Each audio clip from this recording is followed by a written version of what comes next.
from around the world. Wow, Tuesday. The day before, got you almost. Well, November 24th. Today is Tuesday. Hold on a second. We got a lot of people coming in. Wow.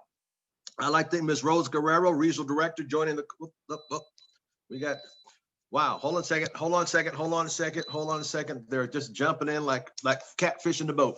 Hey, good morning, everyone. Thank you so much for joining the call this morning. What a beautiful day above ground, November 24th. Man, who'd have thunk it? Hey, I'd like to thank all the people on the call today. Mr. David Wright, thank you so much for joining the call. Miss Angelina down in Fresno, thank you for joining the call. Miss Caroline Baker, Miss Christina, Mr. Dale Ranson, thank you so much. Mr. Harrison Mills, good morning, sir. Good spending some time with you this morning. All the way from Japan, Mr. Payon. Oh my God, it's 2 o'clock in the morning there, isn't it? Let's see, yeah. 2 o'clock in the morning in Japan, and they get on the call. Ain't that amazing? And people get around the corner and can't get on the call. Miss Marcia Carter, thank you so much. Mr. Marvin Carter, Regional Director, her brother in Fresno, California. Mr.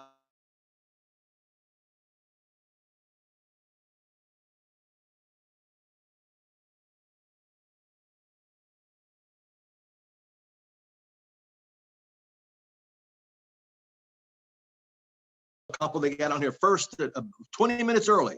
Frank and Patricia Bowman up in Elk Grove, California, a little north of Miss Pat Robertson in Oakland. They were the first one to call 22 minutes early on the call. They didn't want to miss this call. I love it. Miss Marie, thank you so much for joining the call today. Miss Dee Dee Sanders is in the waiting room getting in. Miss Jones from Crew out of South Carolina, thank you so much. South Carolina, thanks for joining.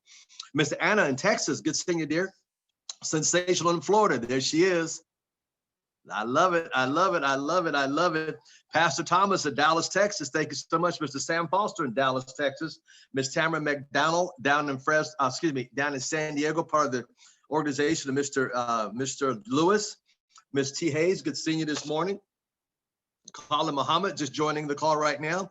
Mr. Winston Herbert, sir, good seeing you this morning. Miss Zoe Duffy, part of the bakery organization. Miss Kanahara, good morning. It's 2 o'clock in the morning in Japan. Wow. Ain't that something, Mr. Lewis? They get on in Japan. Oh, anyway, Miss Anna, good morning. As it said that. Mr. Wright, thank you so much. Peachy, thank you so much for joining. Mr. Al Randolph, thank you for being on the call today. And we'd like to thank also Ms. Natalie Farah in Vegas. And we also like to thank our Regional Vice President, Ms. Jocelyn Bristol Platinum, for joining our call this morning. Thank you all for being on the call today. Without further ado, hey, before I go into that, I just want to make an announcement on December 2nd. It's the first Wednesday in the month of December. December 2nd, write it down. I will be making phone calls live. So bring your prospects on, bring your list on, and I will be making calls. Yes, I will be calling your list live. Watch it. I want you, listen to this. This is going to bless a lot of you. I want you to watch me fail. I'm going to say that again. I want you to watch me fail. One more time. I want you to watch me fail on December 2nd. That's Wednesday night, 6 o'clock p.m. Pacific Coast time. I'm going to be calling people's list, and you're going to see how I handle calls, and maybe to bless you, because I get no's too. I get people hang up on me too, but I don't think it's real until you see it actually live. So I made a decision this morning, December 2nd, it's the first Wednesday in December. I'm going to be making calls with you, and you're going to watch and listen to how I make calls. All right, you got it? All right, great. Well, today, this young man needs very little introduction. We all know him, we love him. We appreciate him so doggone much. He's been on our calls before. He's on there every Wednesday in this month. We're so excited because he just makes it so easy to understand. I like how he was talking about Harriet Tubman last week. I don't want to say that word because I think I pronounced it wrong. He was freestyling. Did I say it right? Okay. I'm learning, folks. Look at Maria. Maria almost knocked her computer off. I just love him. Let me tell you why I love him. I love him as a man. I love him as a father. I love him as a leader. I love him because he's so coachable. He's always taking notes. And he can regurgitate something 2 or 3 years ago. It's amazing how some people can't do that, and they wonder why they're stuck. He's winning all our contests. Every time we got backpacks and phones and whatever it is, he's always in the lead. So I want to thank him for being who he is to all of us, and for sharing all this information and sharing some things that he's done to build his organization to where it is today. And trust me, he is one of the largest regional directors organization in all of Southern California. And I mean, his organization just standing just in Southern California spans out, but he is such a great, phenomenal, and I'm so happy to have him on our calls. Without further ado, the great, the one and only, the incomparable Mr. Regional Director, Mr. Julian Lewis from San Diego, California. Good Show morning, some love, everybody. Come on, come on, come on, come on, come on. How's everyone doing? Good morning. Mr. Thomas, how are you feeling this morning? Good morning, sir.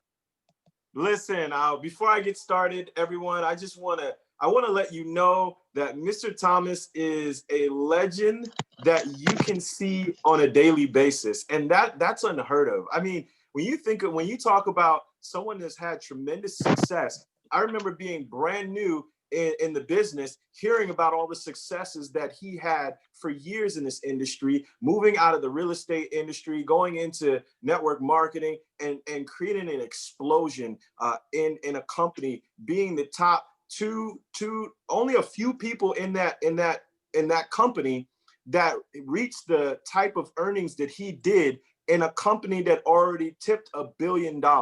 And then he was able to go from that company to this company and do it all over again. And that's because he's a man that doesn't stay stuck in the things that he did in the past. He's more focused on where he's going to help new people go in the future. And that's the reason why he constantly leads by example. And as a man, as a father, and as someone that I respect dearly and I love personally, can you do me a huge favor? Can you give him a round of applause, please? Because he definitely deserves it. And so thank you so much, sir, for everything that you do. I love that turtleneck.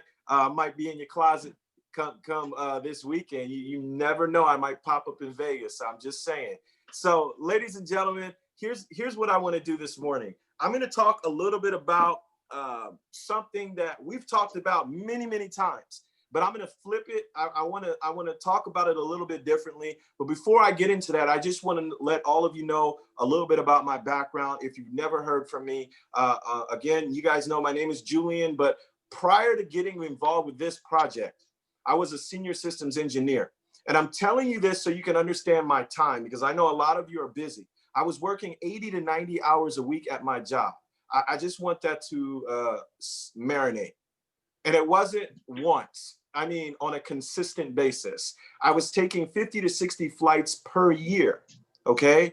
As a senior systems engineer working with one of the largest banks in all of the US, I had to step foot in every single branch that they had across the country, all right? So on the weekend, I would fly back in, and on Sundays, I would always joke with my friend Danny, because I had paperwork stacks that looked like something out of Dr. Seuss. There was so much. So even during the weekend, when I was supposed to be either home or in a hotel room, I was doing paperwork, getting ready for the next week. And the reason why I did that is because I was brainwashed. I need you to hear this. I was brainwashed. I was convinced that it was the only way. I was convinced to go to school, get good grades, go to college and get a degree, and then go get into some situation where praying, hopefully, I could break a six-figure income.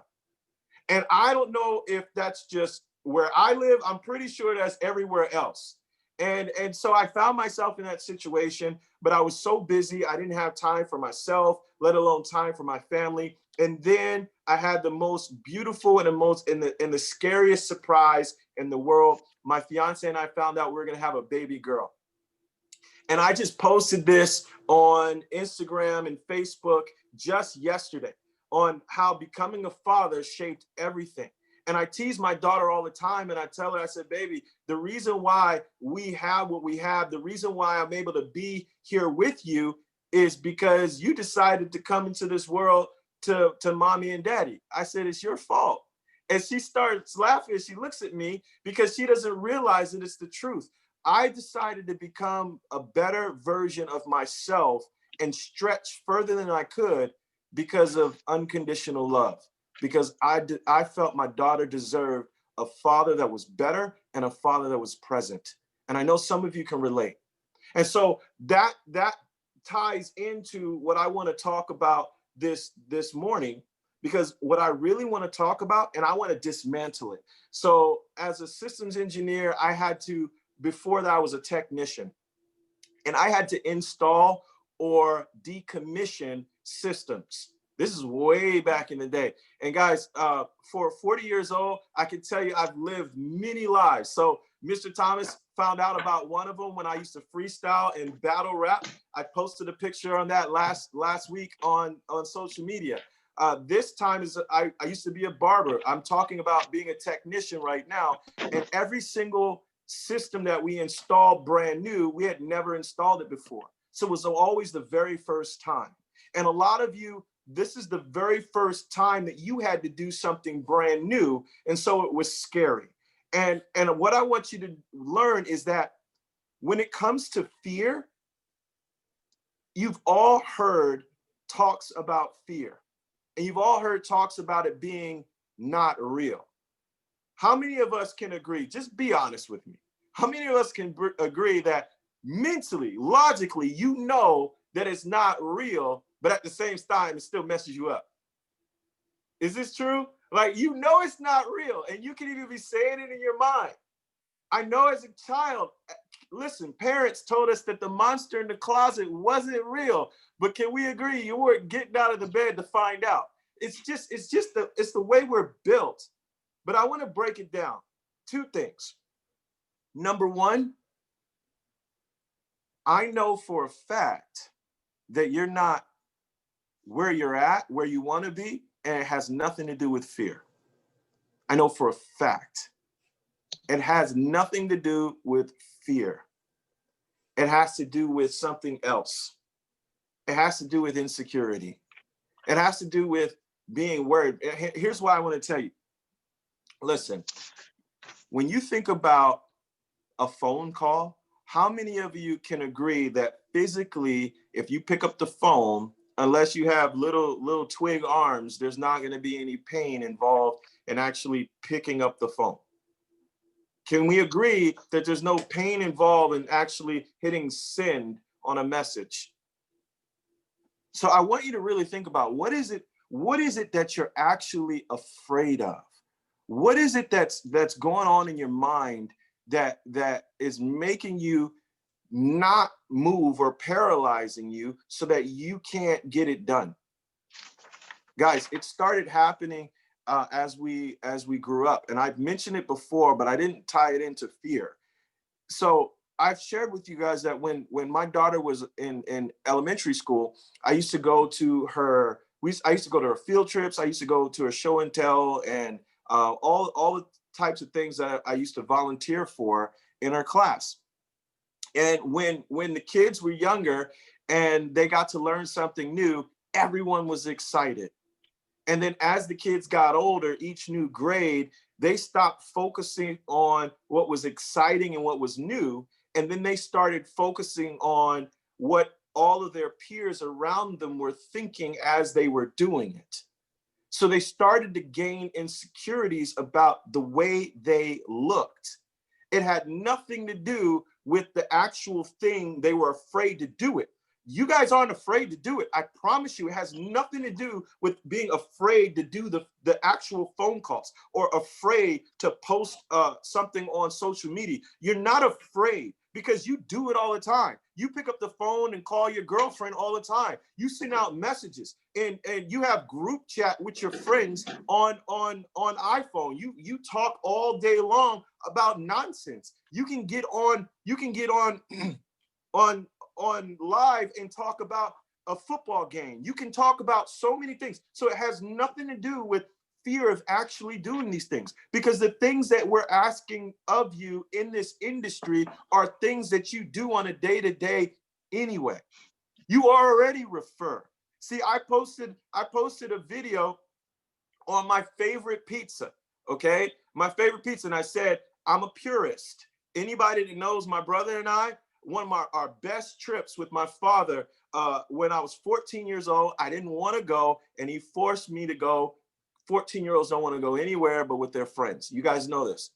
So he forced me to go with him on up the coast from San Diego, and we hit every single city on the way to the Bay. We got to, before they closed it down for a while, we got to see Hearst Castle. That was crazy. We saw all these things, but on the trip, we had a side mission. And our side mission was to find the best New York style pizza on the West Coast. Mind you, my parents grew up in Bed-Stuy in Brooklyn, and we went to see our family all the time. We tasted great pizza. So our palate was ready for it. It was ready for the challenge. So I posted something about being a purist and loving pizza. You know, I had people arguing about the best pizza on my stuff.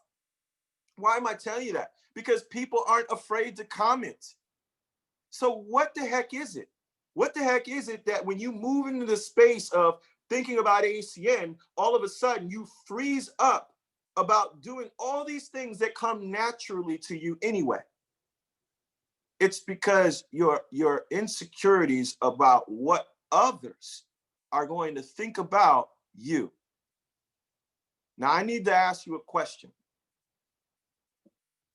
How often have you been able to pay your bills with other people's opinions? How often have other people's opinions stopped you from going to work? How often have other people's opinions stopped you from taking care of your children? When have other people's opinions allowed you to feel confident and comfortable anyway? See, Miss Natasha Ismail, she told you in the morning, you probably want to wake up and you probably don't want to start scrolling, because comparison will be the thief that steals your opportunity.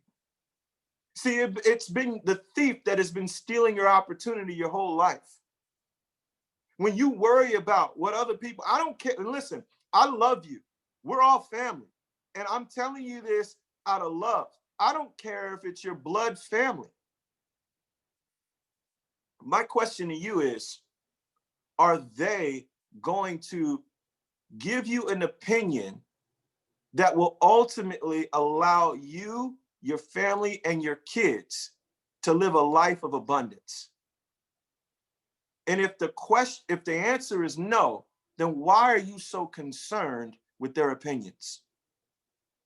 You know, I had this conversation. It's so funny with my mom, and recently, she almost brought tears to my eyes because she told me how proud she is of me as how I became as a father with my daughter. Okay, so it shocked me because I remember thinking about her as my daughter was growing up.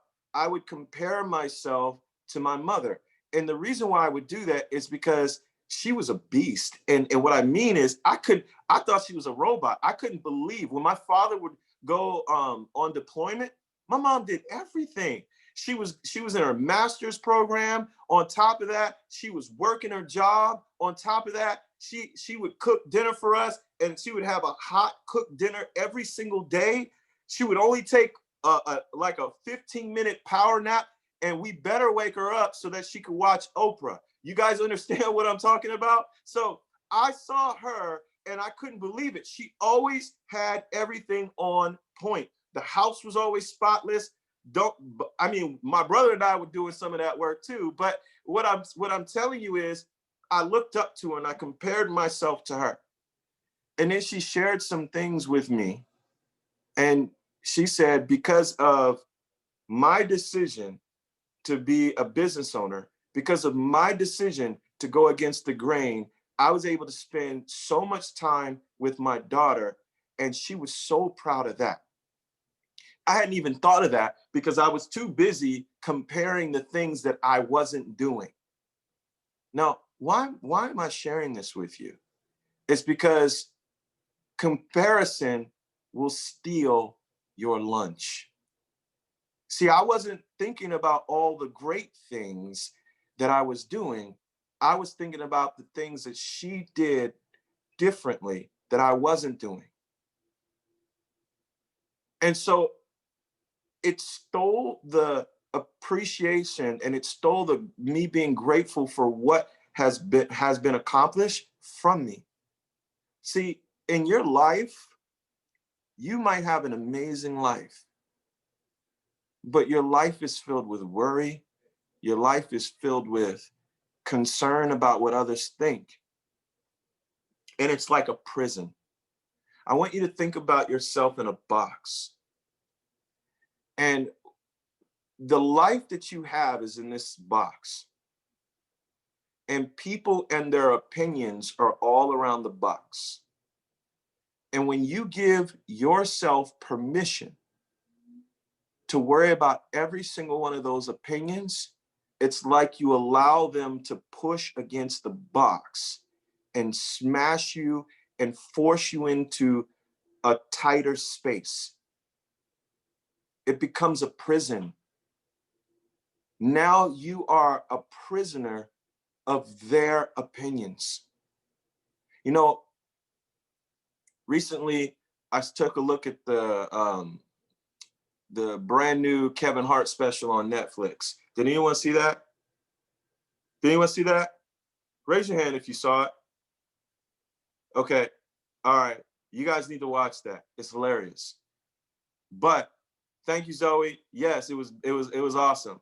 But the reason why I'm mentioning it is because Kevin Hart made it.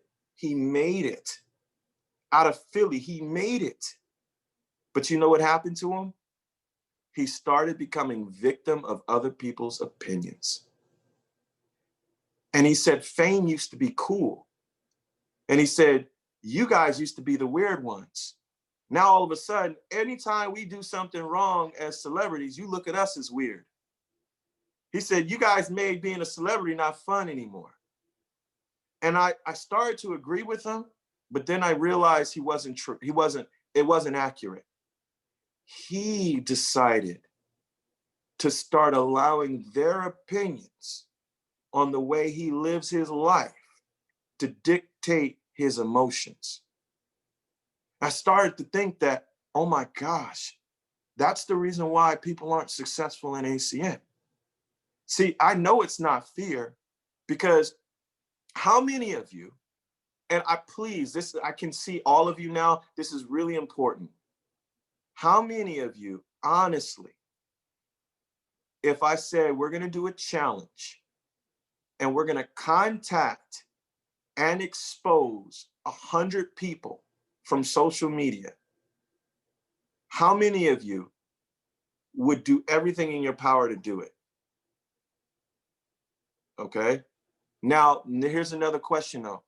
How many of you, be honest with yourself, believe that you would find some sort of an excuse or some insecurity would come up so that by the end of the day, you wouldn't have the goal accomplished. You would have excuses as to why you didn't get all 100.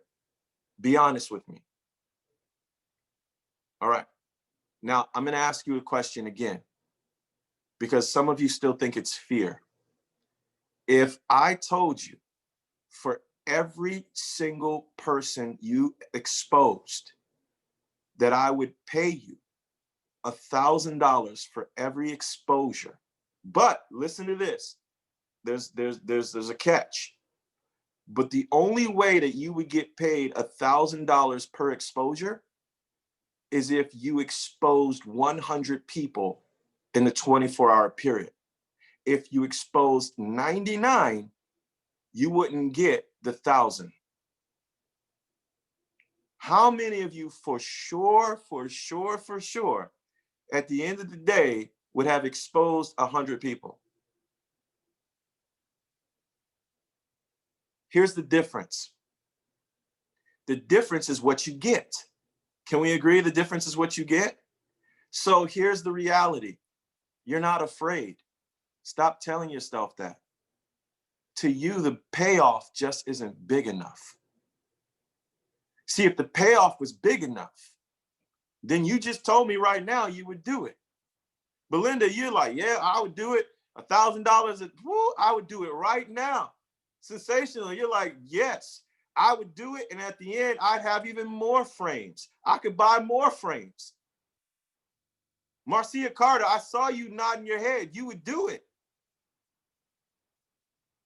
But what if I told you that basically it is the same amount, you just can't see it in the future?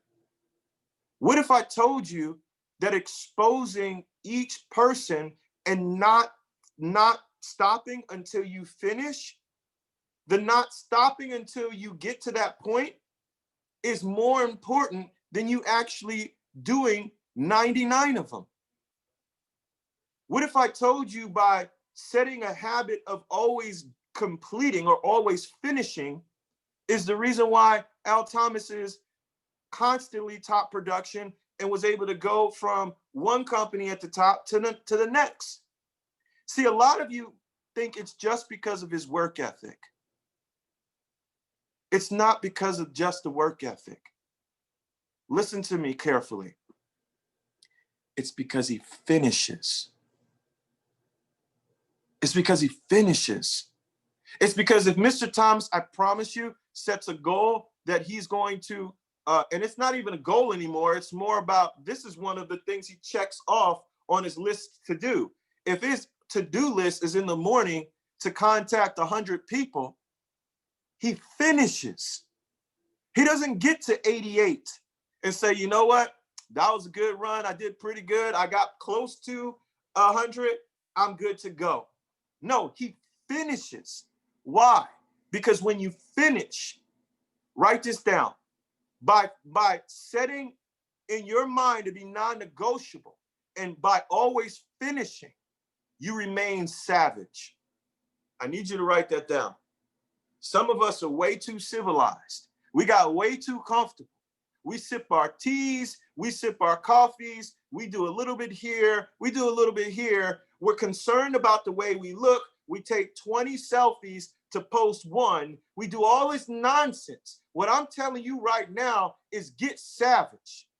You need to go out and get savage. See, being civilized is what allows your body and mind to take control over you. When you become savage, you remind your body and mind every single day who's in control. See, when you don't feel like getting up in the morning, is that you or is it your body? See, because last time I checked, the person that went to sleep thinking about getting up and going to work was you. So when you try to get up and go to work or go to work out in the morning, it's not you who's saying stop, it's your body.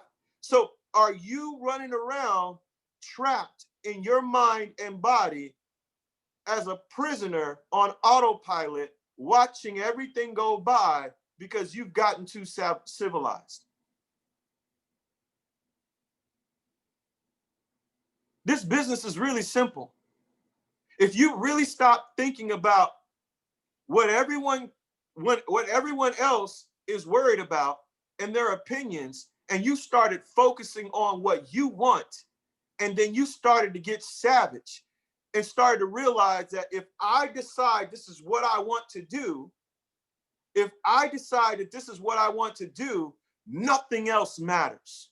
And you become a beast and you do that and you work on that every single day, then you'll realize that you were lying to yourself this whole time about being afraid. You'll realize that everyone else's opinion didn't matter anyway. See, the only reason why my mom was able to tell her son that she was proud is because in the moment when I was deciding to walk away from being an engineer, do you think she was excited or do you think she thought I was crazy?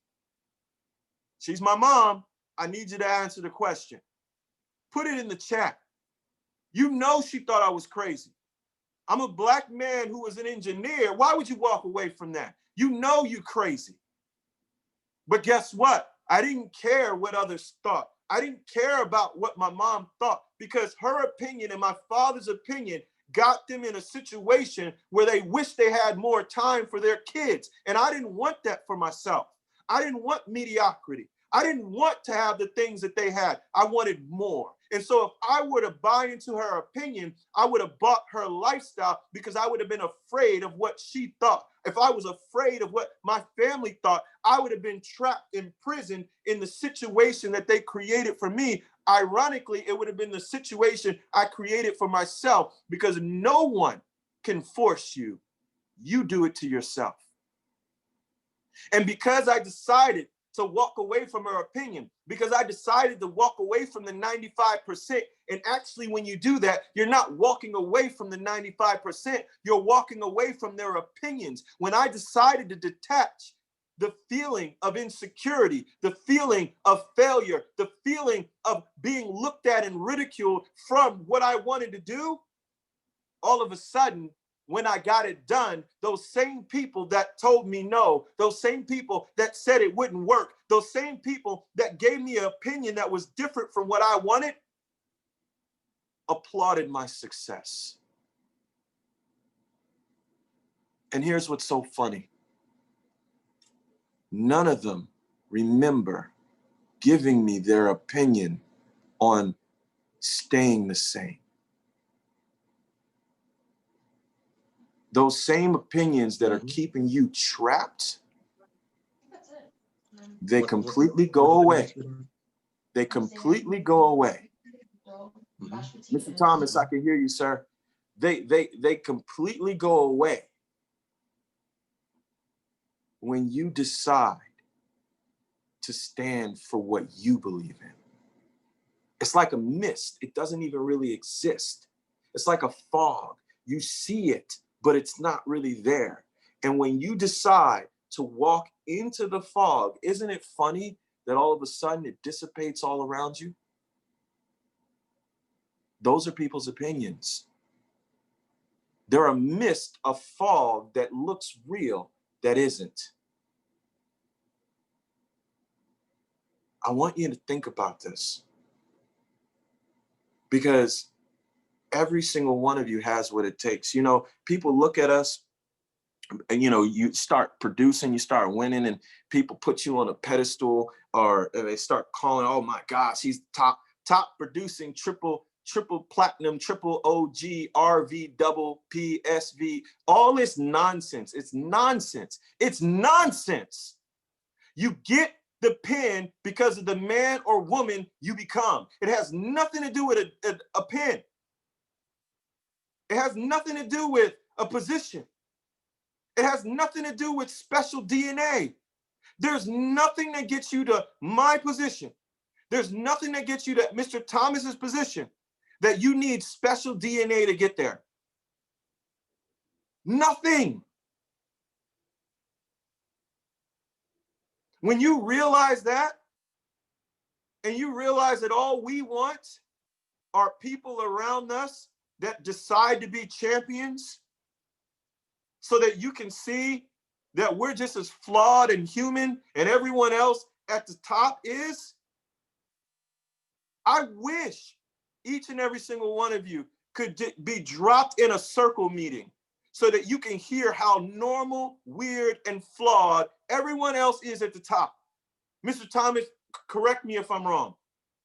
Everyone has their own fears. Everyone has at the President's Club retreats. I wish you could be there to see how weird everyone is. Everyone is just as, it's like, you know what President's Club retreat is like? It's like going to high school and you don't know what everyone else is going to say yet.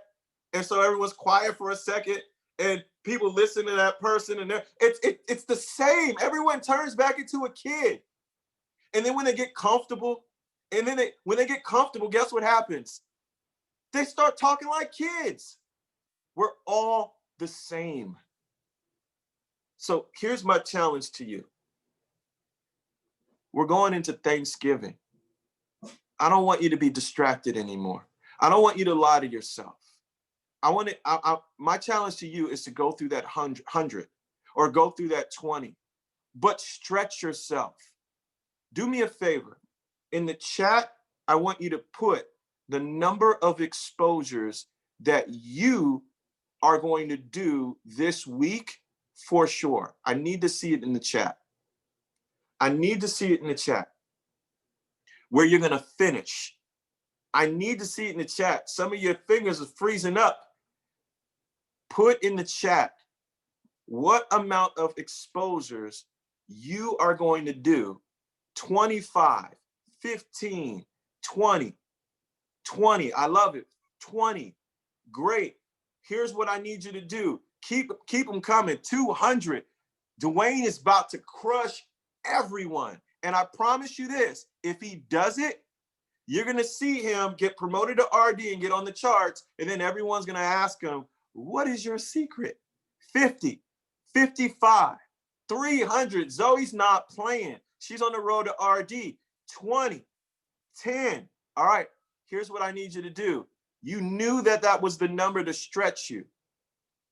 Now double it, because you're still playing small. You're still playing small. Double it. I need you to stretch yourself. As a coach, I'm telling you, double it.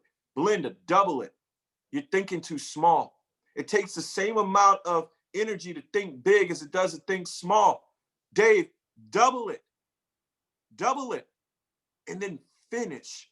And stop being civilized in this business. Be a savage. Stop worrying about, savages don't care what other people think. Savages don't care what you thought over there last week. Savages are focused on getting it done. Double it. And start finishing for yourself. Because when you start finishing, you'll start to get the confidence that comes with finishing. Harrison, you trying to be funny, 15 times 2, that means it's 60. Double at 30. Double it. Not playing with you. Guys, this is not a game. The only thing we have is time. And I had a good talk with a friend yesterday. And in this talk, we talked about growth and we talked about some things, Mr. Casey Carter. And so I want to share with you something. I want to share with you a quick story as I leave you with the story about the devil. Okay. And so everyone's always looking for the devil, right? It's the devil's fault. The devil made me do it. Devil, right? So I want to talk about the devil. I want to talk about it in a different way. So imagine you being a kid and you're about to go out and play, right? You're excited. Thanksgiving, day off, the week is off. You're about to go out and play. It's beautiful in San Diego right now. It's a little chilly, but it's gorgeous. You're excited wherever you're at. You're about to go play. And as you're already dressed, your mom just lets you get dressed, lets you get ready because she sees you moving fast. And right before you get out the door, she says, baby, come here for a second. Before you play, she says, you got all day to play. Before you play, I need you to do something for me. And she gives you a list.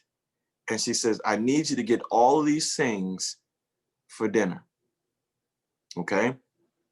And you're like, oh my gosh, she tricked me. She knew I was going out the door. She gives you the list. And you're like, okay, mom, I'll do it. And so you go outside. And then as you walk into the store, list in your pocket.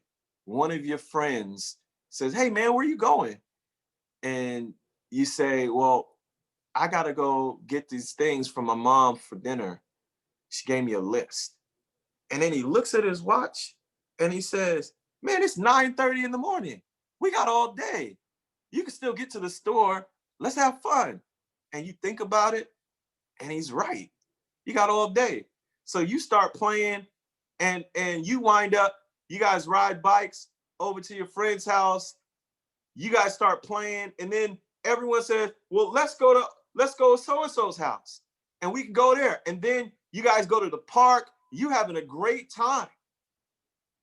And all of a sudden, the street lights come on. And you're like, oh no. And you realize you played all day and you still got that list in your pocket. And you run to the store. And because it's a holiday, guess what? The store closed early. And you get home with a list and no food and nothing you were supposed to do got accomplished. Can any of you post what the devil was in the story?